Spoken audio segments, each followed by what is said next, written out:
उत्पत्ति अध्याय 6। उत्पत्ति अध्याय 6। मनुष्य जाति की दुष्टता। फिर जब मनुष्य भूमि के ऊपर बहुत बढ़ने लगे और उनकी बेटी बेटियां उत्पन्न हुई, तब परमेश्वर के पुत्रों ने मनुष्य की पुत्रियों को देखा कि वे सुंदर है, और उन्होंने जिस जिसको चाहा उनसे विवाह कर लिया।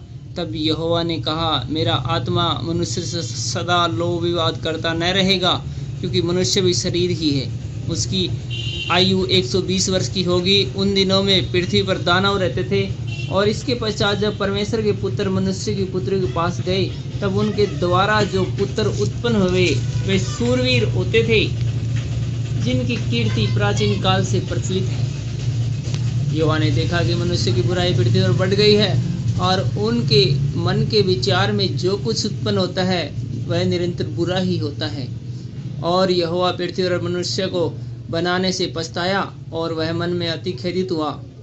तब यहोवा ने कहा, मैं मनुष्य को जिसकी मैंने सृष्टि की है पृथ्वी के ऊपर से मिटा दूंगा। क्या मनुष्य, क्या पशु, क्या रेंगने वाले जंतु, क्या आकाश के पक्षी, सबको मिटा दूंगा, क्योंकि मैं उनके बनाने से पछताता हूँ। परंतु यहोवा के अनुग्रह की दृष्टि नूह पर बनी रही। नूह की वंशावली यह है। नूह धर्मी पुरुष और अपने समय के लोगों में खरा था, और नूह परमेश्वर ही के साथ साथ चलता रहा। और नूह से सेम, हाम और येपेत नामक 3 पुत्र उत्पन्न हुए। उस समय पृथ्वी परमेश्वर की दृष्टि में बिगड़ गई थी, उपद्रव से भर गई थी। और परमेश्वर ने पृथ्वी पर जो दृष्टि की तो क्या देखा कि वह बिगड़ी हुई है, क्योंकि सब प्राणियों ने पृथ्वी पर अपना अपना चाल चलन बिगाड़ लिया था। तब परमेश्वर ने नूह से कहा, सब प्राणियों के अंत करने का प्रश्न मेरे सामने आ गया है, क्योंकि उनके कारण पृथ्वी उपद्रव से भर गई है। इसलिए मैं उनको पृथ्वी समेत नष्ट कर डालूंगा। इसलिए तू गोपेर वृक्ष की लकड़ी का एक जहाज बना ले, उसमें कोठरियां बनाना और भीतर बाहर उस पर राल लगाना।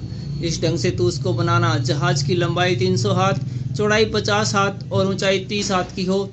जहाज में एक खिड़की बनाना, और उसके एक हाथ ऊपर से इसकी छत बनाना, और जहाज की एक ओर एक द्वार रखना, और जहाज में पहला, दूसरा और तीसरा खंड रखना। और सुन, मैं आप पृथ्वी पर जल प्रलय करके सब प्राणियों को जिसमें जीवन का प्राण है आकाश के नीचे से नष्ट करने पर हूँ, और सब जो पृथ्वी पर है मर जाएंगे।